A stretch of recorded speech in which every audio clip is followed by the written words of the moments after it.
How to refinance your home as a veteran or military member. In today's video, I'm going to go over the 3 most common circumstances by which you'd be refinancing your home as a veteran or military member.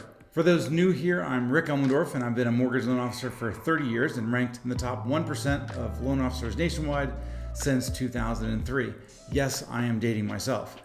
I'm specialized in working with veterans and military members, as I've said already 3 times. Thank you very little. But my goal here in this video is you'll walk away knowing exactly what you can look for when refinancing your house. There are 3 main circumstances that we're going to talk about. The first one being you're converting your existing loan, whatever it may be, to a VA loan, and it's not a current VA loan. The viability of that when you're refinancing to a VA loan, the cost of this really depends upon whether or not you have a disability rating or not. For those of you that don't know, the disability rating basically avoids this massive fee that is assessed to you by the VA. It's called a funding fee. Now, it's massively different when you're refinancing than when you're purchasing. You can actually mitigate this funding fee cost by putting more money down on a purchase, but not so on a refinance. You will get whacked the full 3.3%. Currently, that's what it is in the good old 2024, and you will pay that funding fee to the VA. Now, your lender will allow you to finance that cost, but alas, it is still a pretty massive charge. When you're purchasing a house, there is such a thing called a subsequent use fee. So as a first-time VA user, you get, and you wanted to finance 100%, you're not hit that hard with the funding fee. However, if you come back for another 100% financing loan and do not have a disability rating, the VA will hit you pretty hard upside the head. 3.3% is the current funding fee. That's a pretty massive increase. Now, when you're refinancing from a conventional loan to a VA loan, you really don't have the option. You're automatically going to get hit for the maximum funding fee it is. That's why I'm saying it's always nice to have that disability rating when looking to refinance to a VA loan from any other type of financing. And just to show you how massive this funding fee could be on a subsequent use, let's just take a look at an example. So let's say you're refinancing $1 million loan.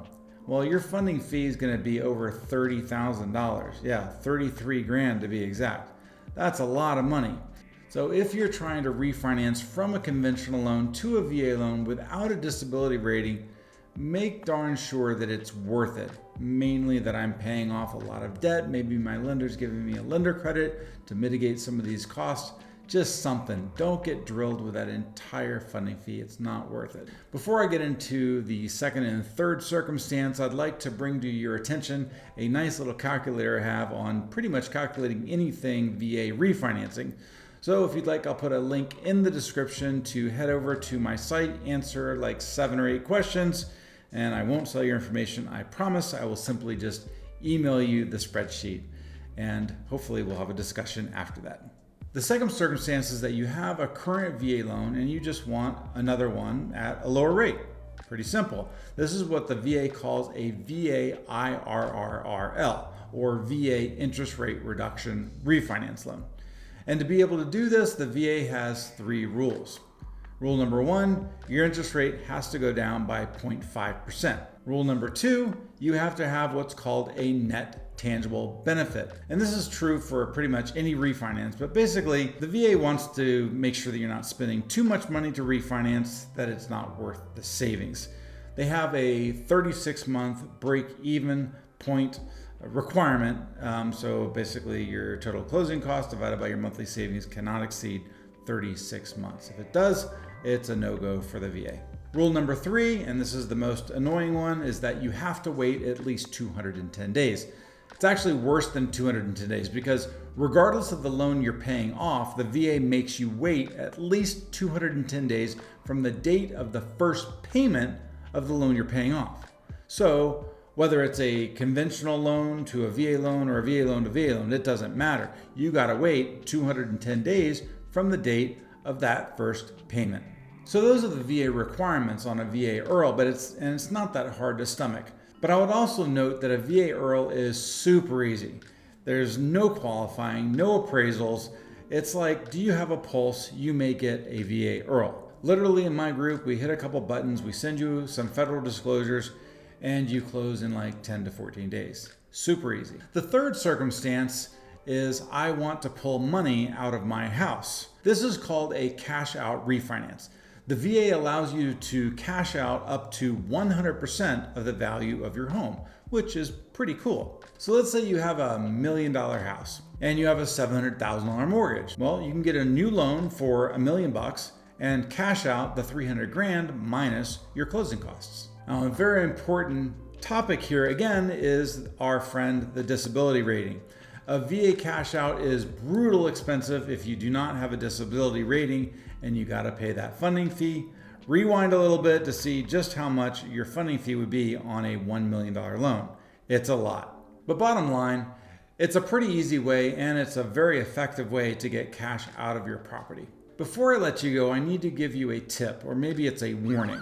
Please do not fall for this. A huge mistake I see here being made by a lot of borrowers, and I hope you don't mind me blabbering on about this, but I see a lot of people out there who got their refinance back at 2021 and 2022, or do they just have a really low interest rate?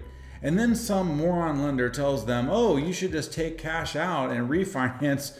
It's not that bad. You'll pay off all this debt. And they're refinancing about $20,000 worth of debt, and they're paying off a $500,000 loan rate at 3%. This is very common, and a lot of these call center types are doing this to borrowers out there. So please be aware, you need to do what is called a blended rate analysis. Find out, is it better off just leaving the first mortgage in play and then getting a home equity line of credit? So if you ever want to do that, again, I have these wonderful fancy calculators. Go ahead and click the link in the description, answer a few questions, and I'll send you my calculator. And I'd be happy to obviously set up a call to go over this as well. We want to make sure that you're doing the right thing when, especially you're talking about doing a cash out refinance. All in all, a VA cash out refinance is an absolute no-brainer if you have a VA disability rating and your blended rate is pretty high to begin with. I'm dealing with a lot of clients who they've got quite a bit of credit card debt and they have quite a bit of equity.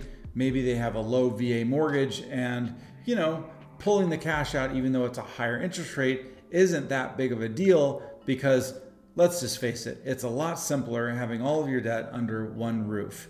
Plus, if you think that interest rates are falling, you can always just refinance and do option number 2, a VA IRRRL. Well, those are the 3 circumstances that you will find when refinancing. I hope this was helpful. If you have any questions, please do leave me a comment, and you can certainly visit me at loanwithrick.com, ask me any questions, and I look forward to seeing you on the next video.